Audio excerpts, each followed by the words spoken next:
So, welcome to my podcast called Disordered.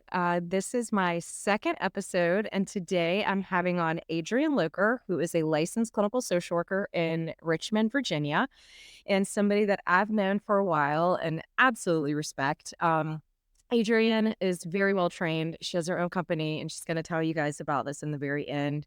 But we're just going to spend some time talking. She's had a different journey than I have, and we come at this whole thing differently. And so I'm going to just really pick her brain on where she's landed in her journey and how and why and what she does to treat trauma. Um, so the first question, Adrienne, because as I've learned, and you probably have too, is people define trauma differently. And I don't know that most of our audience maybe even knows what it means. So just start by, what is your definition of trauma? What does it even mean? Yeah, I love that question because everyone comes in with a totally different definition of what it is. And I used to love Francine Shapiro's definition. I'm so far removed from it now that I can't even recite what it is because I love Peter Levine's definition that trauma is not about what happened, it's about what stays stuck inside. Mm. And it's not just about what stays stuck inside, it's what stays stuck inside in the absence of an empathic witness. So there's someone to believe your story, to help you make sense of it, to put it within context. And I love that because, in uh, basic EMDR training, we talk about big T trauma and little t trauma. And at the time that I learned big T and little t, it was absolutely like mind blowing to me. Like, oh, okay, good. There's some validation for the bullying and the shaming and the emotional neglect. But as I continue to work within trauma, people still continue to rank their trauma by calling it big T or little t. So the big T, there's immediately life-threatening events versus like these little ankle biters that cumulatively have this big effect. So people say, well, I haven't experienced big T stuff, but I got a lot of little t. And it really doesn't matter Mm. because it's how it stays stuck inside, because that is what provides this blueprint for our fight, flight, freeze system and how we continue to show up in present day relationships. Mm. So when you say stuck inside, you're obviously talking about the body, that it's literally Mhm. stuck inside of our body. Mhm. Explain that Yeah. a little bit more in terms of the central nervous system. I don't, maybe a lot of people are familiar with fight, flight, freeze, but what would be your short little cap on what does that mean? I love how you ask, what would be your short? Got your Adrian version. Keep it short. Uh, so if we think about like the gas pedal and the brake pedal in the brain, and so our autonomic nervous system is responsible for the gas and the brake. And the gas and the brake are neither good nor bad. It's just, when I play with my kids, I'm engaged in the gas pedal. So when I feel safe and I apply the gas, I'm playful. When I feel in danger and I step on the gas, I have fight flight. Mm. When I feel safe and I apply the brakes, I rest. When I feel threatened and I apply the brakes, I go into freeze. So it's this way of looking at how these responses have been thwarted. Mm. So if we look at our nervous system as a hierarchy, this is what I love about this model because it looks at it as this hierarchy of responses. So we're wired to respond in a way that is autonomic and totally unconscious, and we do it in a way that conserves our energy. So the first thing we do as mammals, we call it fight flight. As mammals, we actually flee before we fight unless we've been conditioned otherwise. Let's pretend, everything is normal baseline. The first thing we do is we socially engage. So if somebody were to come knocking on my door right now, I would say, "Oh, excuse me, I'm in the middle of a meeting. I'll have to talk to you later." And if that works, then we just resume going on with normal life. If it doesn't work, then I progress into a flee. So I might try to withdraw, or I might try to hide, or I might try to pretend I'm not actually in here. If that works, then that's great. We go on with normal life. If it doesn't, we move into a fight, which could really be a physical altercation. It could just be an emotional verbal altercation. If I'm successful, I go on with normal life. If not, then I move into a freeze response, which is where I collapse. I prepare for the worst. When we go into the freeze response, we're stepping all the way on the brake. It's not because we let off of the gas pedal; it's because we have a foot firmly on the gas pedal with that fight flight energy. And now we're also, oh my gosh, it's so sad. Oh, are you still here? I'm here. I gotcha. I still see you. where did it go? There was like a whole I should have X'd out of things before we came in, and, it's just like this horrible little screen out. So, when we, um when we move into a freeze response, it's not because we let off of the gas pedal, but we have foot firmly on the gas pedal, and then we've also applied the brakes. So, like, imagine doing that in the car if we slam on both gas and brake. So, it freezes this energy in space and time. Mm. So, with a shock trauma, exposure to an immediately life-threatening event, that shows up like PTSD, where, the vet who can't tell the difference between fireworks or gunfire responds in this way of seeking shelter. In relationships, it looks very different. So if my caregivers never protected me from the people I needed protection from, or there was never anyone who helped make sense of what was happening with the schoolyard bully, I was just victim blamed and given unhelpful feedback, like just ignore them. I'm never able to fully escape that situation. So I still start to go into a freeze response. It's just not as pronounced as an immediately life threatening event where we can pull it into, oh, this is from that car accident. Oh, this is from being in war. Instead, it comes out in these places of insecurity in relationships where I just feel like I'm a burden or I'm too much, I'm invisible, I'm not enough, I'm too much, that kind of thing. So you're talking about more of like uh, emotional neglect type of wounds that aren't so easily identified. Is that what you're talking Mhm. like that show up in relationship? Yeah.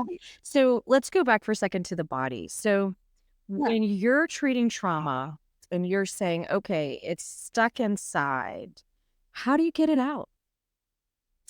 So the first thing to do is become bilingual. We want to speak the language of the nervous system, Mm. right? So I compare it to if we think of our brain as like this super highway, we've got these 5 lanes.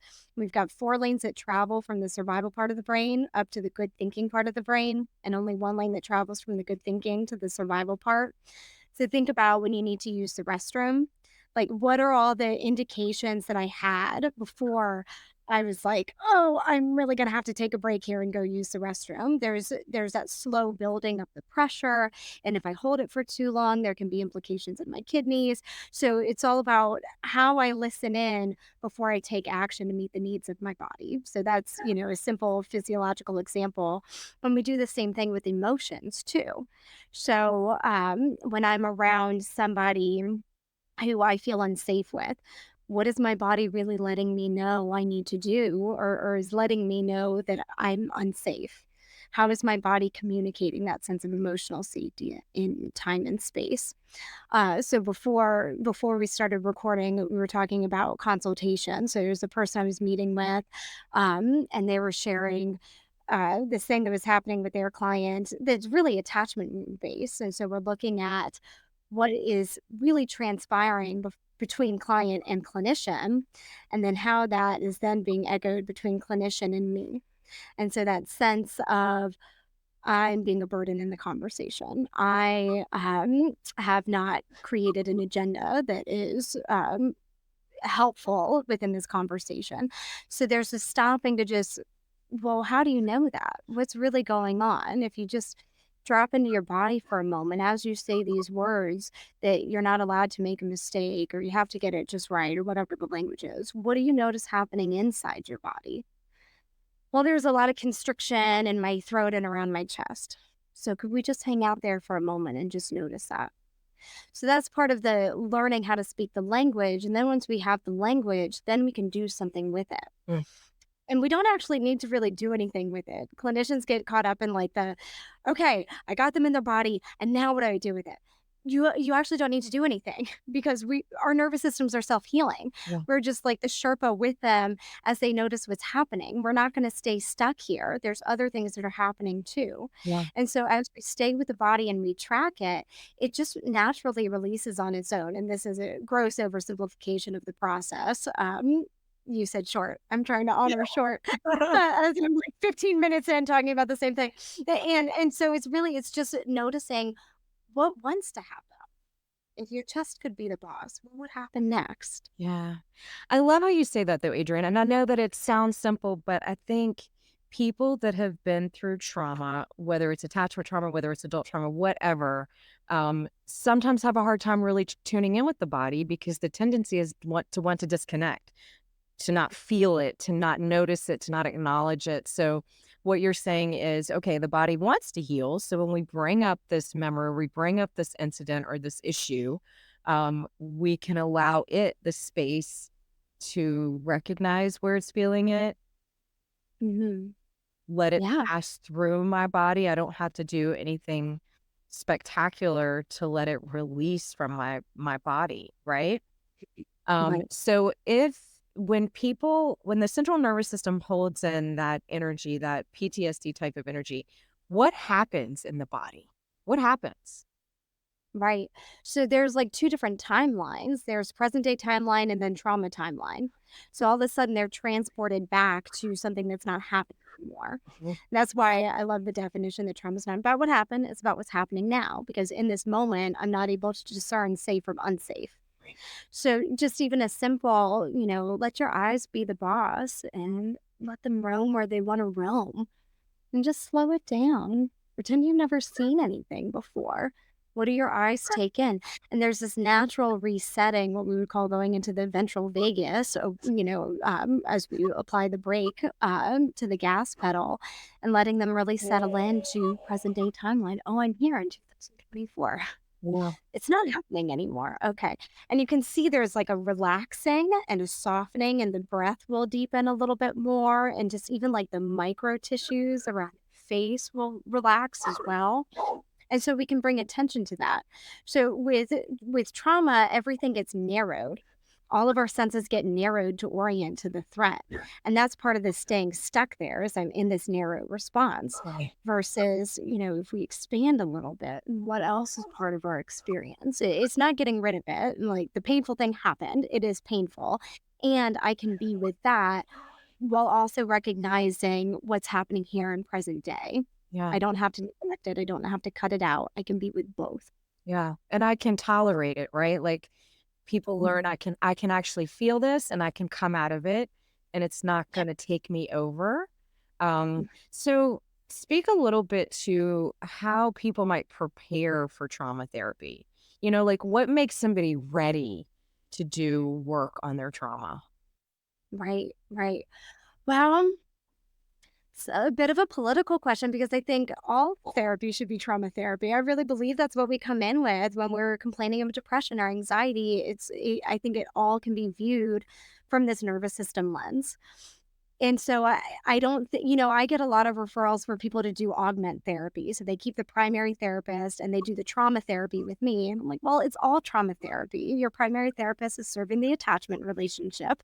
And I'm providing you some deeper tools for you to practice and then bring back within that primary relationship. Mhm, So I think it's about how do I create a sense of safety here? mhm. So if somebody's coming to see me directly, I've got a lot of resources on the website they can look at.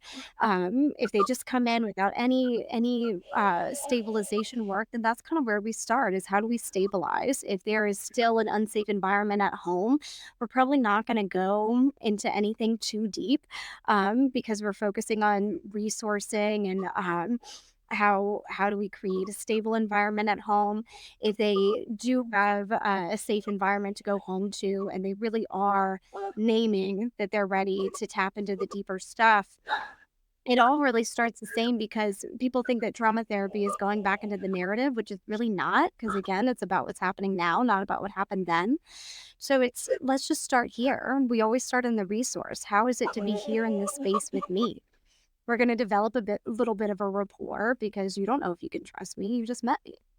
Right. Ah, And as like a therapist who's received therapy and sitting on like the other side of the room on the couch going, I don't know you. I don't trust. It's not that easy to just say I'm a therapist. You can trust me. So there has to be that sense that I can trust you a little bit.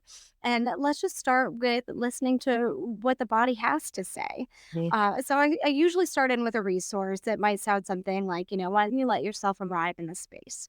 Just notice how it is to be here with me and check in with your body. See if you've got that right. See if that's the right seat. If you want to try a different one, notice if that pillow's right, if you need to change it out. So we just start with really basic needs. Would you like a water? Could I grab you a water? Most time people come in, they're like, we've got limited time. And so I don't want to waste time on the pillow. I don't want to waste time on the water. I just want to get right to it. It's like, but that is the work, is learning how to take care of yourself in this space. Yeah. And so, people can tolerate that. Wow, this couch feels soft. As I welcome in this softness, I can feel an expansion in my chest, and that feels really good. And that's trauma work. We could spend a whole session just noticing how it is to experience something preferable in the body. Yeah. And for a lot of people too, feeling something that's preferable or comfortable is so coupled or associated with things that have been harmful or dangerous Mm, that it can be activating. mm. So, inviting somebody to scan their body for a place that feels soft might actually send them into a place of constriction because it was when I was relaxed and with softness that bad things happened to me. Right. Right.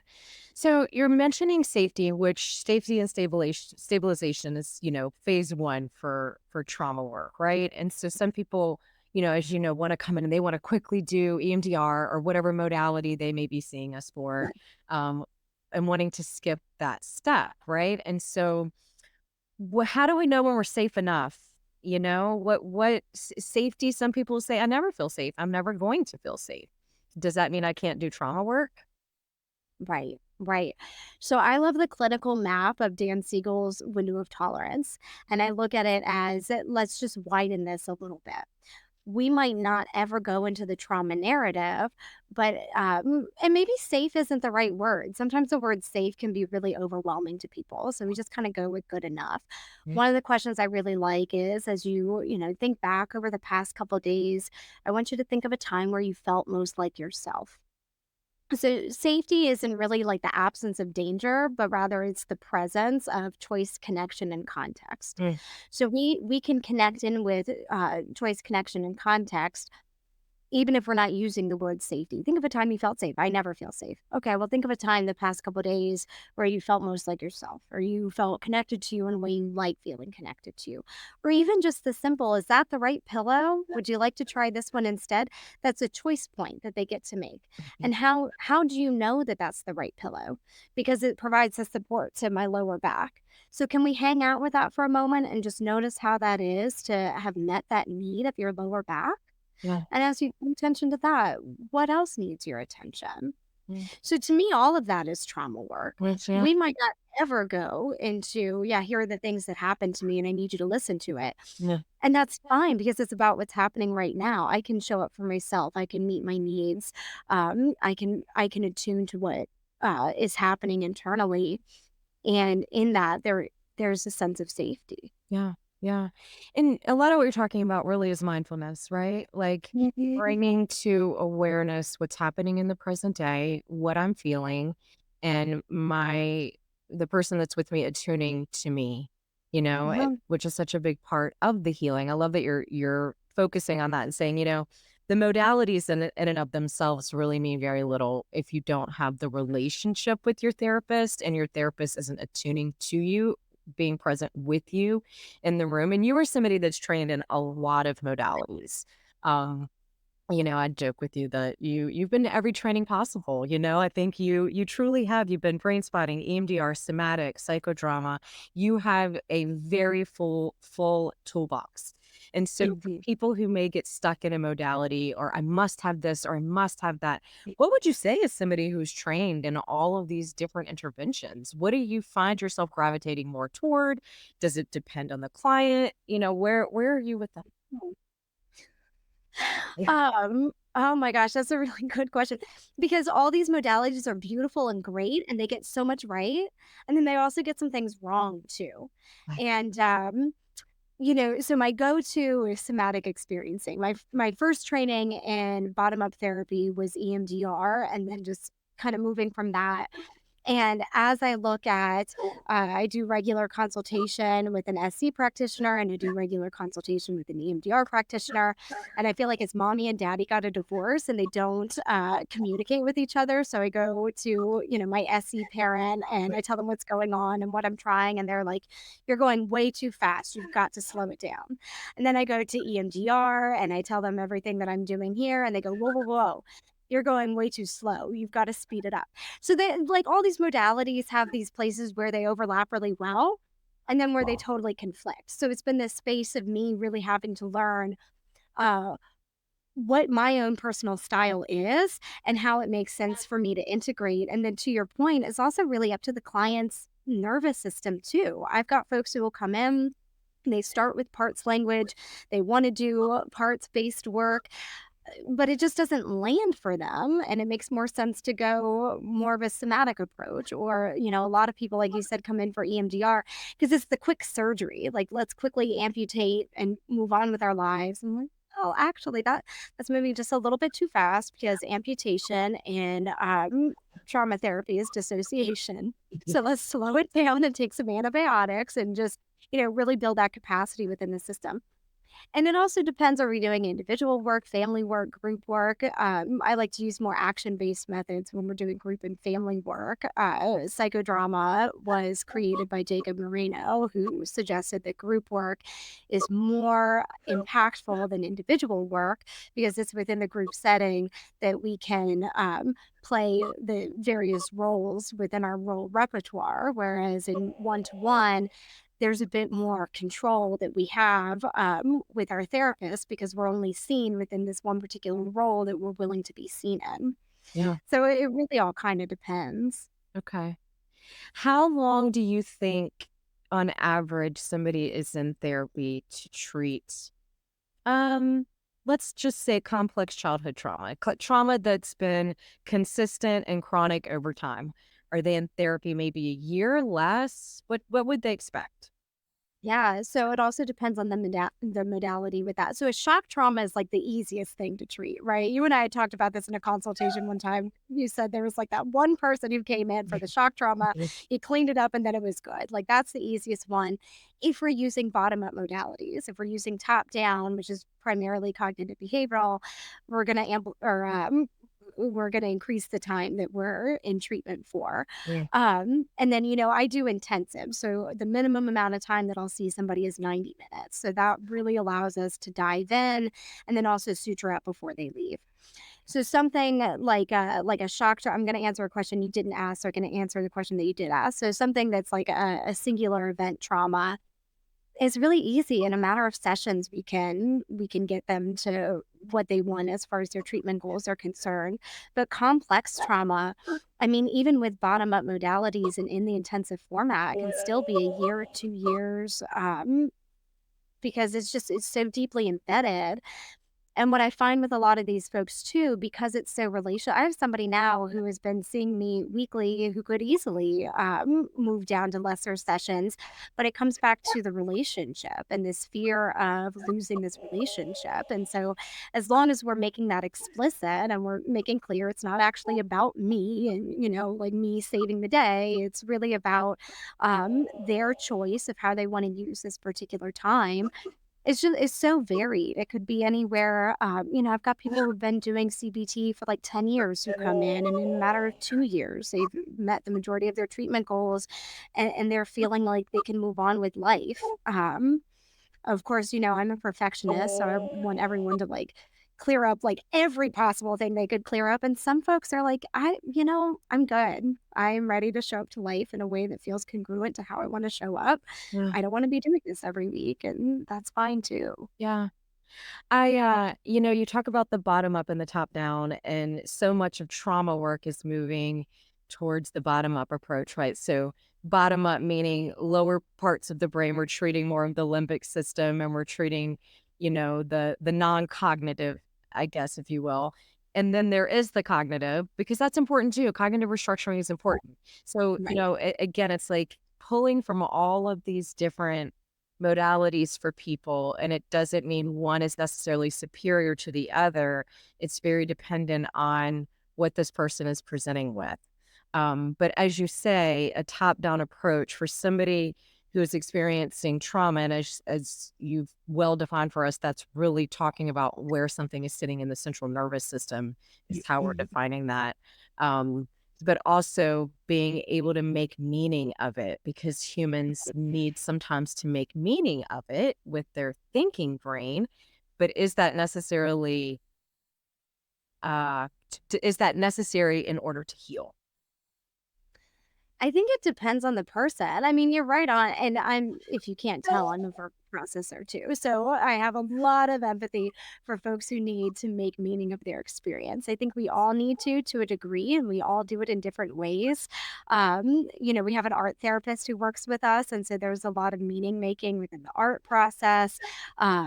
I've got folks who like to write books or poetry or just even journal. 12-step recovery and sponsoring other people and making sense of it.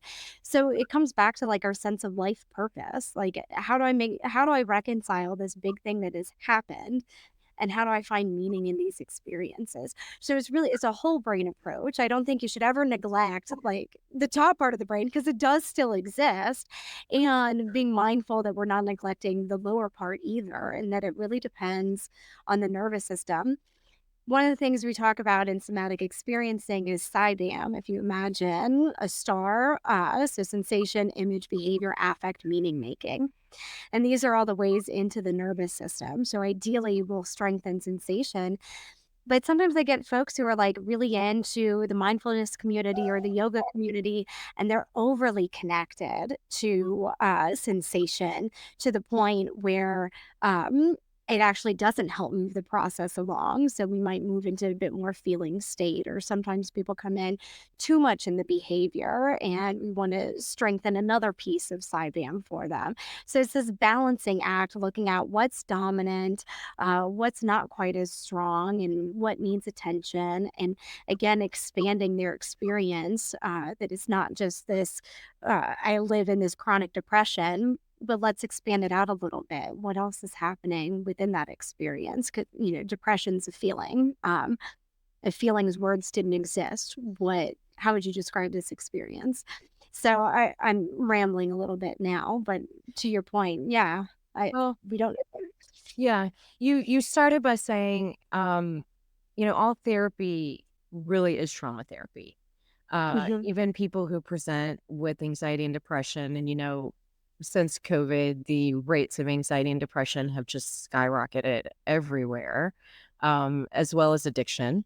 Those three and all the research that I'm reading seem to be the top ones, and you treat all of them. You really specialize a lot in addictions, and so, what's the overlap here in trauma and addictive behavior?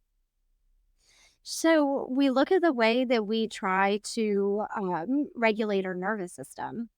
So if somebody's coming in saying that they're using a lot of stimulants, then that says to me their baseline is that they operate in that brake pedal and they're trying to apply the gas.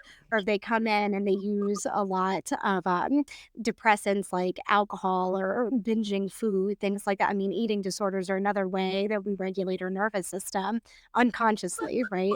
And so it's a way of looking at, well, what's their baseline? If we took this stimulant away, what kind of depression would we be working with? And then working from there. So how do we naturally bring attention to this brake pedal, and how do we connect in with their gas pedal? What are the ways that we can activate this response? So we talk about, if we imagine this kind of activation, deactivation, up and down. So ways that we can down regulate or up regulate to bring us back into that window of tolerance. I don't know if this is going to be for everybody to see visually, but if you can see it visually, right? We've got this place where I'm connected, what we call our social engagement nervous system, right here in the middle. This is where I feel connected to myself. I feel connected to others. I feel connected to a purpose, a power greater than myself, whatever language you want to use there. Right above it is the gas pedal, that hyper arousal. This is where I go into anxiety and panic.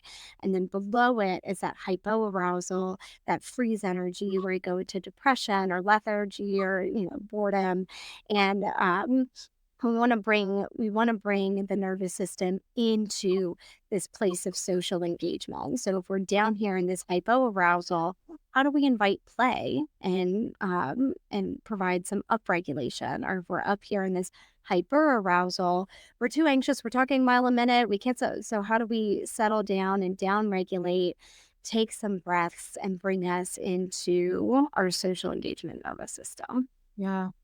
So you're talking about polyvagal, Dr. Stephen Porges, which is, I love it. I love the language of it. And I think it marries most trauma treatments so well. Mhm. Um, Absolutely. and people can find so much information about that. And I don't know if you're familiar with it, but are you familiar with his program? What is it? Safe and sound Yeah, protocol. Safe and Sound Mm. Protocol. Is that effective? What do you know about that? So I know just enough to make myself sound stupid. I don't know. I'm not trained in it. Amy Reaver and Waller Thompson are some Okay. local clinicians who are trained in it. Um, but it works. I will just say this is totally out of my scope that I'm speaking right now. So for any listener, take what I'm saying right here with a grain of salt. So from my understanding, it's rebalancing the inner ear, like the nerve in there, Mm, right? Um, so when we imagine our response to trauma, or let's say novelty in the environment, we talked about the social engagement, flight, fight, freeze. Before we even do that, there's what's called the mammalian threat response cycle. So the first thing we do when there's novelty in our environment is we startle, then we orient to it, we evaluate, we respond. The response is that flight, fight, freeze. So when we startle, we orient and we evaluate, everything narrows. Our visual field narrows, our auditory field narrows, our muscles narrow in. Everything gets a little bit tighter so that we can allow our senses to hone in on what could potentially be a threat to us. mm. So, my understanding of Safe and Sound Protocol is that it works directly with the inner ear to rebalance literally from the inside out. Yeah. And yes, that's the extent of my scope. Okay. Yeah, I put you on the spot there. I had no idea if you knew about it. I had several clinicians that asked, I'm like, hey, he's a brilliant man. I love polyvagal and very complimentary to Siegel's work. It's fun when you read all of these different theorists and brilliant people in our field, and many of them are really saying very similar things with different languages and different words. So we're on to something, right? Like we're starting to understand what's really happening. And then an interesting question that I think people would respond differently to is, how can two people experience the same thing, yet one may walk away with PTSD and the other doesn't? How does that happen? Right. I think it just comes down to risk factors and just, personal neurological structures, right? So if I have, well, let me back up. Let me keep it simple for a second. So Peter Levine's definition of trauma, again, it's not about what happened. It's about what stays stuck inside in the absence of empathic witness.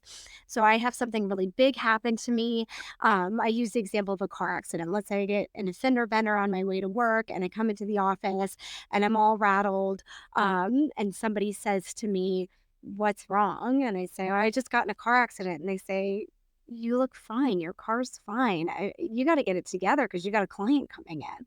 There's no empathic witness there. So it's really going to stay stuck within my system Mm, versus somebody else who says, "Oh my goodness, can I get you something? Why don't you take a seat here? I can let your client know that we'll reschedule them. Let me get you a water. Um, who do we need to call?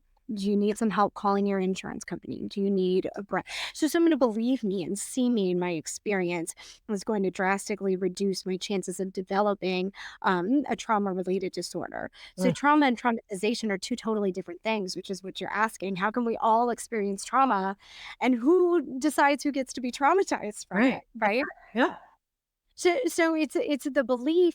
It's also, what are the protective factors that I have going into this? Mhm. How flexible am I in my emotions and in my cognitions? How available am I to ask for help and support? Um, what is my inner dialogue? Do I have self compassion? Do I have a frame of reference where I can say, "Ooh, that's not normal. That's not okay." Or do I go with, "Ooh, I really brought this on. If I had behaved differently, this thing wouldn't have happened." Um, Access to healthcare and, access to resources that reduce the risk of, traumatization, Mhm. who can afford therapy, who can't. I mean, trauma therapy is wonderful, and it's, like, part of the recovery pie, right? So there's other things like, doing things that bring me joy, getting to play with my dogs, going for a walk, being with nature. So folks who have access to those things, and then the container that they come home to, whatever our living environment is, when I come home, am I allowed to have had my experience, or is my job to keep my mouth shut so that we don't take resources away from other people within the home? Mm. There are all sort of things that go into that, and then just our predisposition. Do I go with the flow easily? Am I a bit more rigid? Am I a bit more sensitive? All those different things play into it. But I think the important thing to take away is trauma does not equal traumatization. I love that. I love that. And, maybe we don't always know, right? Like what makes somebody more susceptible. I think you stumbled a little bit on attachment and, some people will say that attachment wounding in that first year and a half to 2 years of life is the precursor to later PTSD and dissociation that if there weren't that maybe early developmental attachment trauma, people may be less likely to develop Mhm. PTSD or dissociation. It's a fun time to be a therapist and it is, right? Like, we're learning more and more about the brain and the body, and what we know is still so tiny. The conversation we're having right now will not be the conversation we're having in 5 years. You and I both know that. We will have changed some of the things we think and how we see things, but I think the hope of what you're saying in common elements is it's relational. Healing is relational, whether it's with a therapist that's trained to help Mhm. guide you through, or a really good friend who's attuning to you and walking with you, really could be a buffer, really could be a protective factor that prevents you from really developing what you would call more traumatization. A question that I would love to hear your answer to, do you think that trauma is subjective? Do I think that trauma is subjective? Um, yeah, I think so because it's such a personal experience. I mean, we don't even have to use the word trauma. I have a good portion of people who come to see me because I work in addictions too. All people come see me for behaviors that have no clue. I know what to look for attachment wounds, but I'm not going to bring it to them until they start naming it. So a lot of people, myself included, walked around not calling trauma trauma because, well, that's what happens to people with the big T trauma. That's not what happens to me.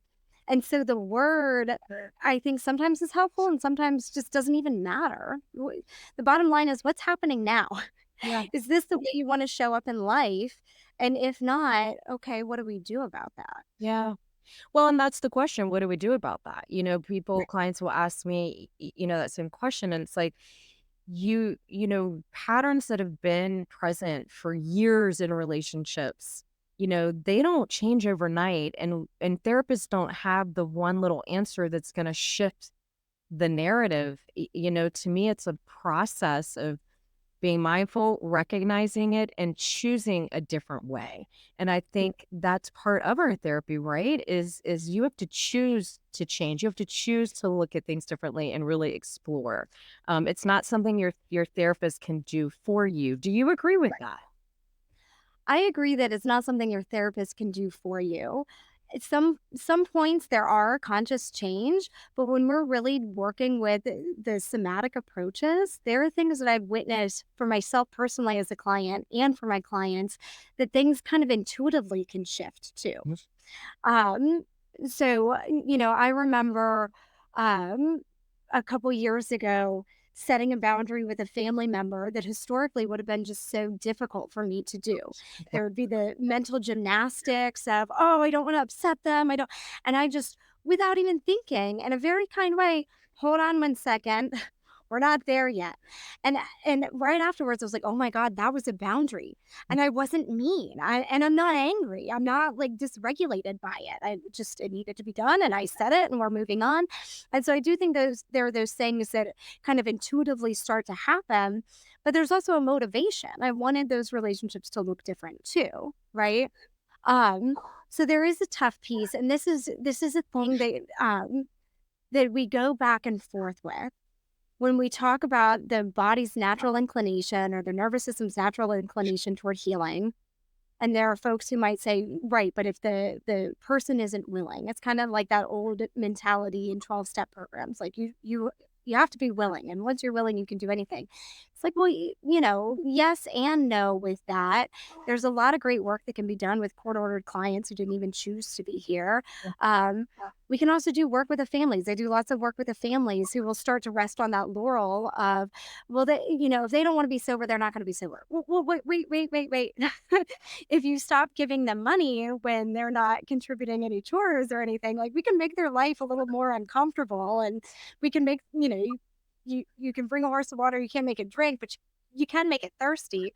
Um, but within the context of the therapist client relationship, I mean, the client has to be willing to show up. We can't work harder than they do.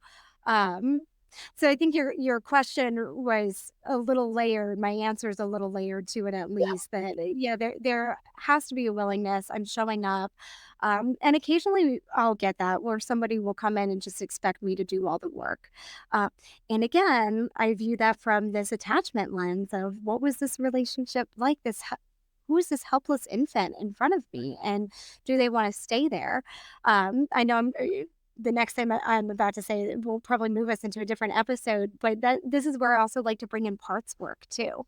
So this person in front of me is being this obstinate teen. They're not willing to step forward or, whatever it is. We can bring into the room the adult. Well, which one of you made this appointment with me? Yeah. Can you connect with that part of you who decided to show up today? Yeah. What percentage of you is connected to them? Can you tell me a little bit about them? Yeah. Um, yeah, I don't know if that answers Yeah, no, your that was question. that was great. That was great. And I love, yes, it's definitely going to go into parts. Because Yeah. as we know, when folks are traumatized, there's often parts and maybe not traumatized, there's often parts, right? So something that I would again love to hear your answer to is, are we all traumatized, Adrienne? Are we all traumatized? That's a big question. So I will never answer anything with an okay. I say I will not answer anything with an absolute, just an absolute. That's my only absolute. I will never answer absolute. Um, because I don't know. I haven't met everyone. I will tell you I specialize in complex trauma, and so the clients that I see have complex trauma. Oh, I also who said it? I'm gonna quote it wrong. It might have been Dr. Bruce Perry, but once you see through the lens of trauma, you can't unsee it. Like, that's just what you see. So, the kids' football games or, field trips or playing in the cul-de-sac, like, you just see it.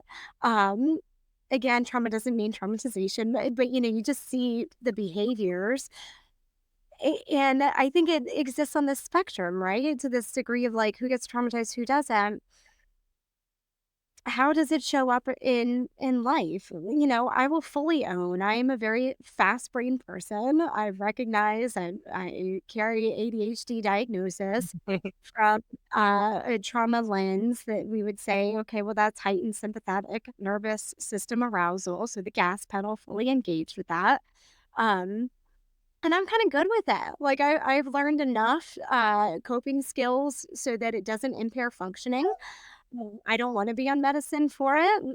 There's ways that it's actually a superpower to me that I enjoy, and then there's other ways where it inhibits me, and I've learned how to compensate for it.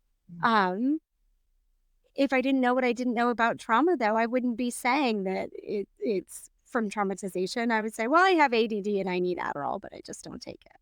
yeah.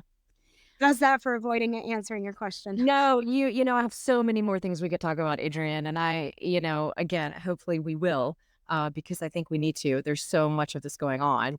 Um, but I totally lost my train of thought. The last thing you said. Um,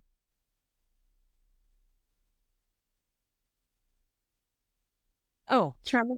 yes. Yeah. So talk about the DSM-4 for a second, right? So we know Bessel van der Kolk, our Mhm. expert over here would say really most of the DSM-4 diagnoses are trauma. Let's just call it trauma, developmental trauma, and be done with our DSM. Yeah. Where do you stand on that? Where do you stand on all of our diagnoses and our labels, and what do you think about it? Yeah. Um, so I do not accept insurance. I'm a private pay practice. That's a multifaceted decision, and this is one of the influencing pieces of that. Is that I have ethical issues with our diagnostic manual. Um, while it can be a useful way for clinicians to communicate, which is actually how it started, is for us to be able to communicate. If I told you, all right, I've got this person with a borderline presentation, like you would know what that meant. Right. And we would actually save some time because I wouldn't have to explain, they engage in relationships really quickly and I wouldn't have to go through all the criteria. You would just know, okay, borderline, got it. Mhm. But we moved into accepting compensation for that. I Mm. mean, not for borderline, but, sure, major depressive disorder, right? Which who knows? Is that a deep freeze response? Could that just be developmental trauma disorder? Um, so I think our whole system is just so tied up in it, Mhm. and it makes it really challenging to move away from it. And And it's tough too because I have clients that when they've learned, "Oh, this is the diagnosis that I have," there's like this relief of, "Okay, I'm not crazy." Like this is normal enough that other people have experienced it and there's a name for it. So there is a sense of normalization that I think is really soothing for clients. And then I think it also it's just this pendulum, right? On the other end of it, I think it can be too pathologizing. And we fit in these boxes, and I'll have people who over-identify with their disorders. And they come in saying things like, well, I've been diagnosed with bipolar and manic depressive disorder. Pick one. It's the same. And so it's this over. So again, it goes back to, well, what does that mean to you? As you talk about all these diagnoses, how is that for you? And again, from a trauma lens, it's a way of being seen. No one ever saw me, and now I finally feel normal that I'm having experiences and emotions and blah blah blah. So it's so convoluted. It's so convoluted. I don't have a solid answer for you there. Yeah, no, and it's good to just hear what other clinicians are saying about it. It's kind of the play I'm doing on this word disorder and disordered, right? It's like what we're calling disorder really in some instances is order because it's our attempts to get a need met. It really does make sense. It's not functional, maybe it's not healthy, but it actually is an order to get a need met. Yeah. And going back to where all that started and trying to get your needs met in a healthy way, part of the treatment that we're doing as well. Um, Thank you for this conversation and for all of your expertise. Again, we could talk for hours about your journey and what how you've come to view what you do.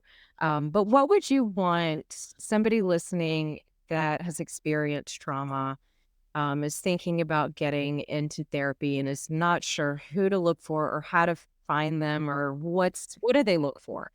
What would you Yeah. say? What would you say to them? So I would recommend, and I do recommend, looking for someone who has more training than just talk therapy, CBT, even folks who say they use mindfulness. So I do a lot of consultation for other clinicians, and a lot come in saying that they're trained in polyvagal or somatic work or parts work, and then really getting to sample their work.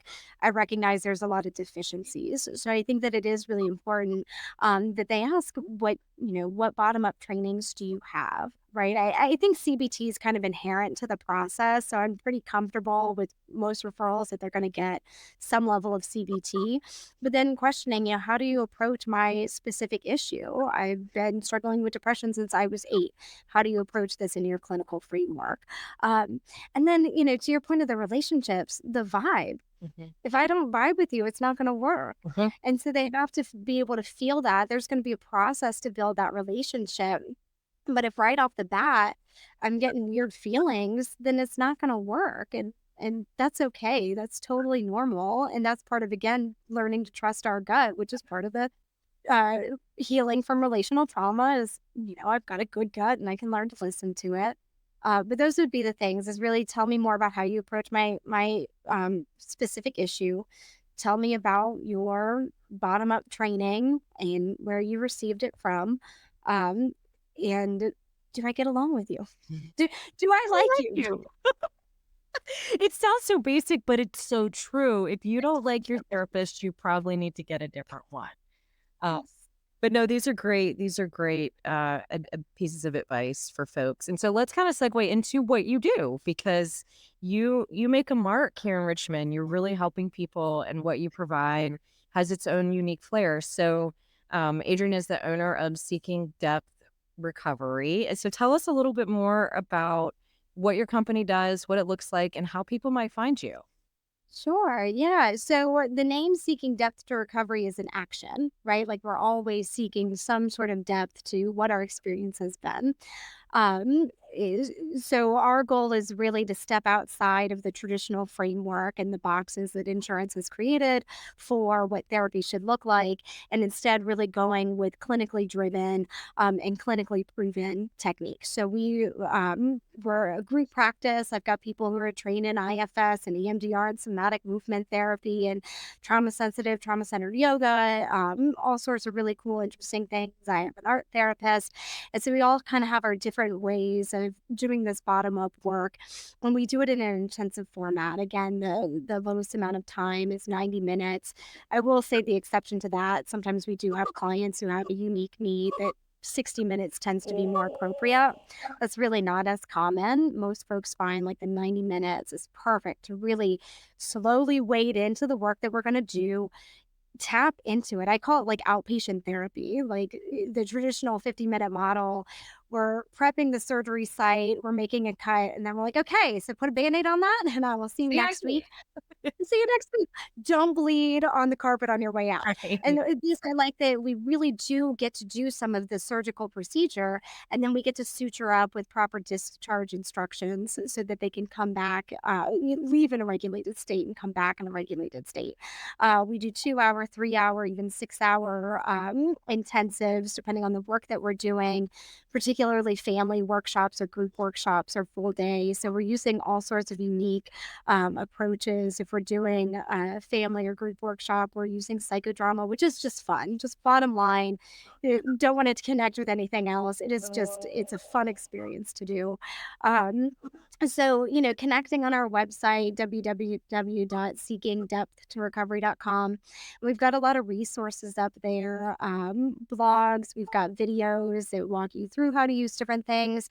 And actually, if anybody has questions about some of the modalities we talked about today, I have full pages dedicated to each modality that go into what I call the nerd language, a little bit more about what this is, what it looks like, how it works, that sort of thing. Okay. Are you taking new clients? My practice is, I am not. Okay. So you guys have openings. You are strictly private pay. Do you Yes. allow people to do super bills and Mhm. collect on their own insurance? Okay. Yeah, yeah. So a super bill, for folks who aren't familiar, is just a form you submit to your insurance so you can get reimbursement for it.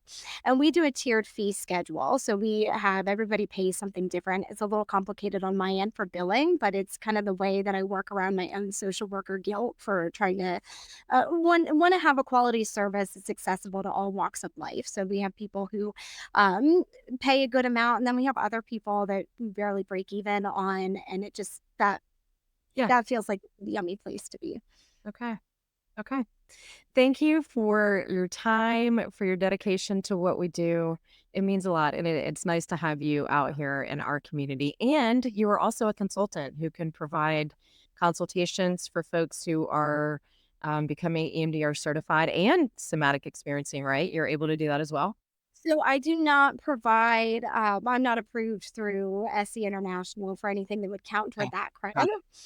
But we do have a group for people of all different skill sets to learn various experiential modalities. The first Friday of the month, we do that. And that's open to more people than just clinicians. We had like a schooler come in. So, I mean, it's just fun. All the different people get to come and just learn these different ways to apply somatic or experiential tools to the things that give passion to their life. Yeah. Okay. Well, thank you for being my second guest, Adrienne, and I'm sure I will have you back again because this goes so much deeper. We're just scratching the surface. So, thank you for being here today. Thanks so much for having me. It's so fun to support you. You're such an amazing clinician. I'm so proud of you. Thank you, Adrienne. Yeah.